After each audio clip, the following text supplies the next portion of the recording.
This is my discussion slash review for 911 Lone Star Season 4, Episode 6, titled, This Is Not a Drill. And I'm going to be 100%. I did not see the twist coming. Let's talk about it. Live life for the fight, yeah, I'm here to get it. I got drive, got sight, always have a vision. I go by at night, I be in my feelings, I'm a big fight. I liked the episode. Would say I even loved it, except for the twist. The twist kind of pulled me out of it. I mean, it built up with the momentum and everything going on, and then the twist came, and I feel like the twist kind of just like, and then it kind of fell flat when the twist came. Now, for the twist, I'm not upset because, for O'Brien and Andy's family, well, kudos to them. It's sad, but it's not too sad. You know what I'm saying? But it just took out, like, there was so much intensity because at the beginning of the episode, we see that the 126 is in a drill and, everybody, oh, look, they got the pink smoke on them. Oh, man, we're dead. Ha, ha, ha. And then they get back to the firehouse and they're laughing and cutting jokes about it. And Owen knows this was a drill, but what if it was serious? Then how would you guys feel? You know what I'm saying? You up here cutting jokes, and we know that Owen and Judd went through something where, hey, they had to, it really just took something out of them because they lost brothers in arms and sisters and in situations like that, man, like where real explosions and terror attacks take place. You know what I'm saying? They haven't been through that, so they don't know the consequences of it. They don't know the sincerity of the situation. I mean, not sincerity, severity of the situation. And Judd and Owen does.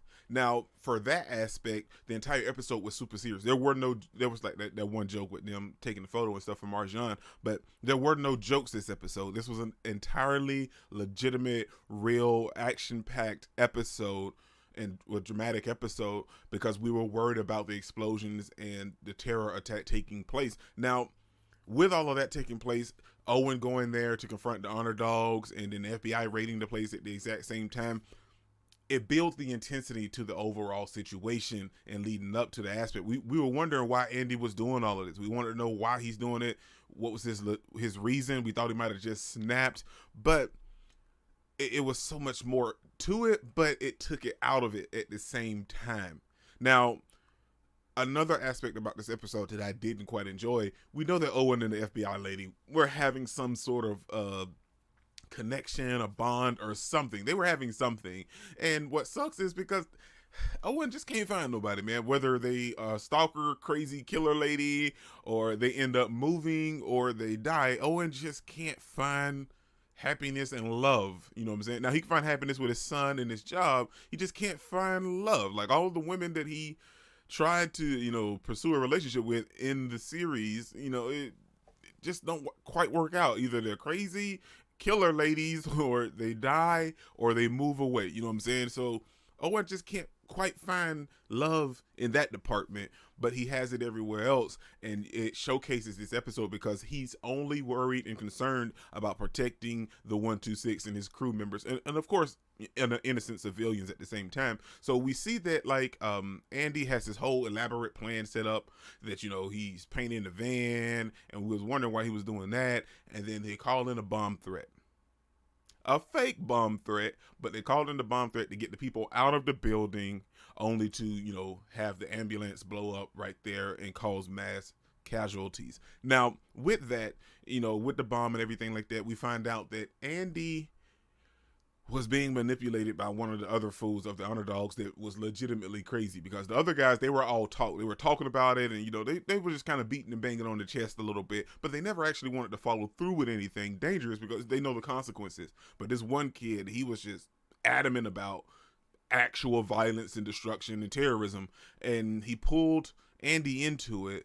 And then Andy decided to back out of it because he was just, he was just angry at that moment. But when action came, he didn't really want to do it, which is a great thing.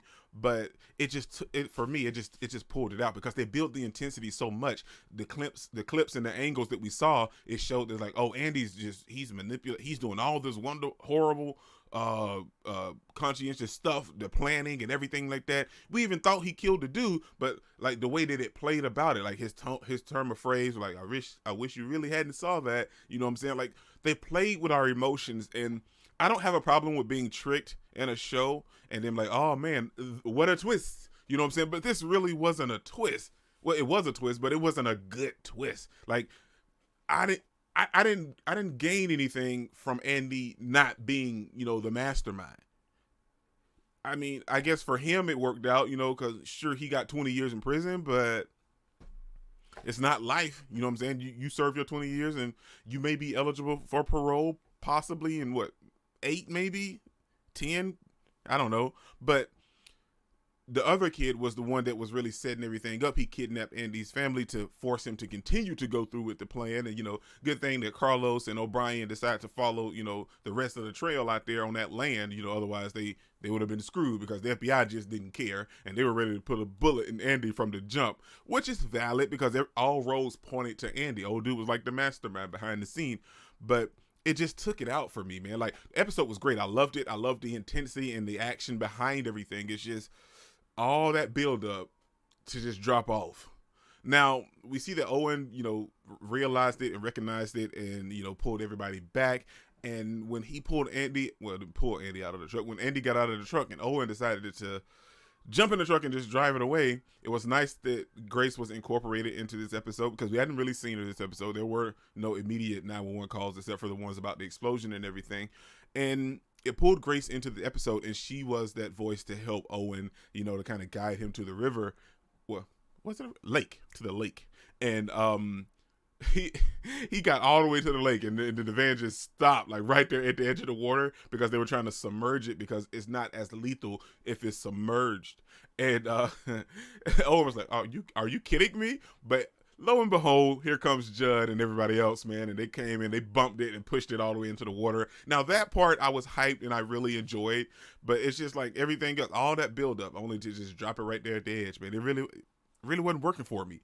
But although it was submerged, like once it submerged and like it exploded or whatever, it became laughing gas. So right there at the ending, all of them was laughing. And I thought that part was nice because it kind of broke the tension of how serious this episode was. And it kept it serious, but it was like, oh, well, laughing gas made them laugh. So you could have a joke and keep it serious at the same time.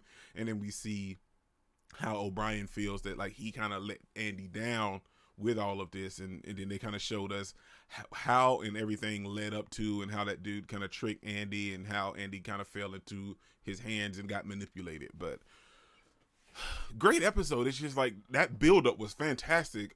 But it just sucks that the buildup came and then we just got let down so bad right there at the end because the twist sucked, in my opinion. This is what is incredible. Don't forget to smash the like button so you can smash any more. Comment down below and I'll be sure to respond to each and every one of them and subscribe. Peace out. I cannot complain because today, I'm doing my